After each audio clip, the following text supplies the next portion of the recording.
Halo semuanya, perkenalkan nama aku Alfian Reza Junior Haryanto.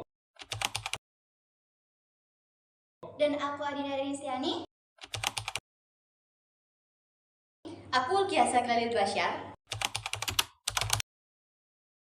Kali ini kita akan belajar hukum dengan cara yang simple dan aplikatif. Enjoy the video.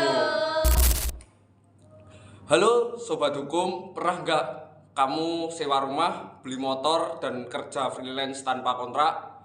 Nah, semua itu termasuk dalam kategori perjanjian. Tapi, tahu nggak kamu bahwa ada syarat-syarat tertentu supaya perjanjian itu sah di mata hukum? Di video ini, kita akan membahas apa itu hukum perjanjian, syarat-syaratnya, asas-asas penting, dan juga dampaknya secara hukum. Yuk kita mulai. Pengertian hukum perjanjian. Oke, pertama kita bahas dulu apa sih itu perjanjian.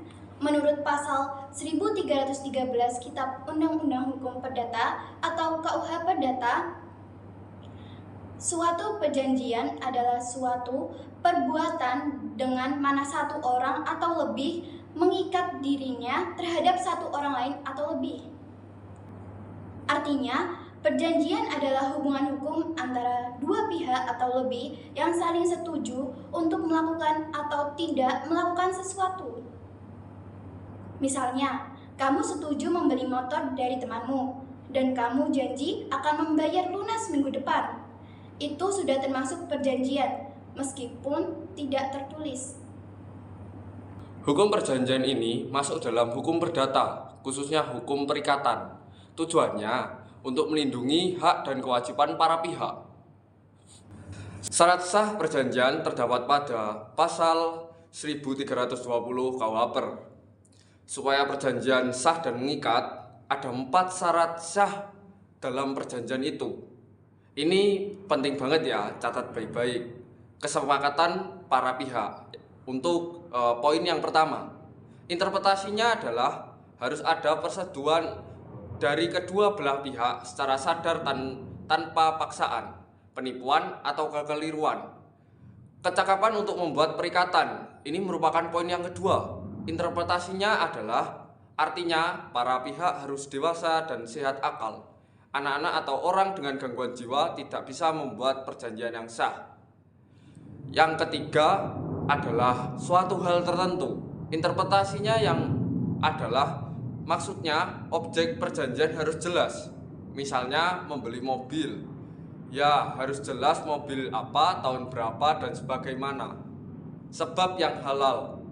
Interpretasinya adalah tujuan dari perjanjian tidak boleh bertentangan dengan hukum, kesusilaan, atau ketertiban umum. Misalnya perjanjian jual beli narkoba jelas tidak sah. Nah, kalau salah satu syarat ini tidak terpenuhi, perjanjian bisa batal demi hukum atau dapat dibatalkan. Kemudian ada asas-asas hukum perjanjian. Sekarang kita bahas 4 asas penting dalam hukum perjanjian. Asas ini adalah prinsip dasar yang jadi fondasi dalam pembuatan dan pelaksanaan perjanjian. Asas kebebasan berkontrak. Kamu bebas membuat perjanjian dengan siapa saja dan menentukan isi perjanjian tersebut selama tidak melanggar hukum. Yang kedua adalah asas konsensualisme. Perjanjian sudah sah cukup dengan kesepakatan, meskipun tidak dibuat secara tertulis. Kemudian, yang ketiga ada asas pacta sunt servanda, yang artinya perjanjian yang sah berlaku sebagai undang-undang bagi para pihak. Jadi harus dipenuhi. Asas iktikat baik untuk yang kelima. Dalam membuat dan melaksanakan perjanjian, para pihak harus jujur, terbuka, dan tidak saling merugikan. Jadi, jangan asal bikin perjanjian ya. Harus tetap menjunjung tinggi kejujuran dan tanggung jawab. Akibat hukum perjanjian. Oke, kalau perjanjiannya sudah sah, apa akibat hukumnya? Perjanjian itu jadi mengikat layaknya undang-undang untuk para pihak. Jadi, kalau salah satu pihak melanggar, itu disebut wan prestasi atau ingkar janji. 3 bentuk wan prestasi. Bisa berupa tidak melaksanakan isi perjanjian, terlambat melaksanakan, salah dalam melaksanakan. Contohnya, kamu janji bayar cicilan motor tanggal 10, tapi tanggal 20 belum bayar, itu wan prestasi. Sanksinya bisa berupa ganti rugi, pemenuhan kewajiban, pembatalan perjanjian oleh pihak yang dirugikan. Jadi, kalau kamu bikin perjanjian, pastikan kamu siap menanggung akibat hukumnya juga ya. Contoh kasus sederhana. Biar makin paham, yuk kita lihat 2 contoh kasus singkat berikut. Contoh yang pertama, kamu beli motor bekas dari seseorang. Di perjanjian disebutkan bahwa motor itu tidak bermasalah. Ternyata motor itu adalah barang curian. Nah, objek perjanjian itu menjadi tidak halal, yang mengakibatkan perjanjian bisa dibatalkan oleh pihak yang dirugikan.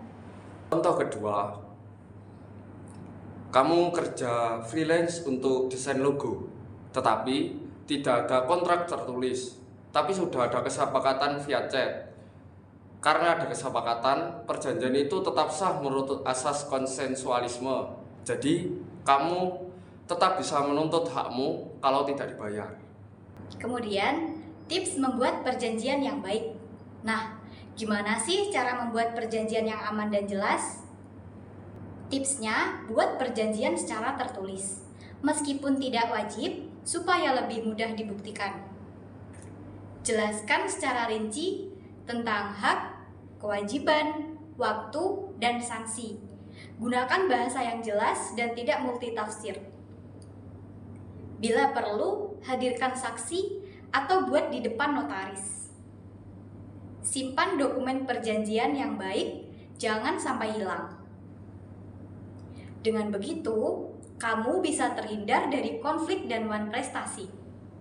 Oke, kita sudah sampai di akhir video. Hari ini kita sudah bahas pengertian hukum perjanjian, syarat sah perjanjian, asas-asas penting dalam perjanjian, akibat hukum dari perjanjian, dan contoh kasus nyata. Semoga video ini bisa menambah pemahaman kamu tentang hukum, khususnya hukum perjanjian. Tetap cerdas hukum dan salam keadilan.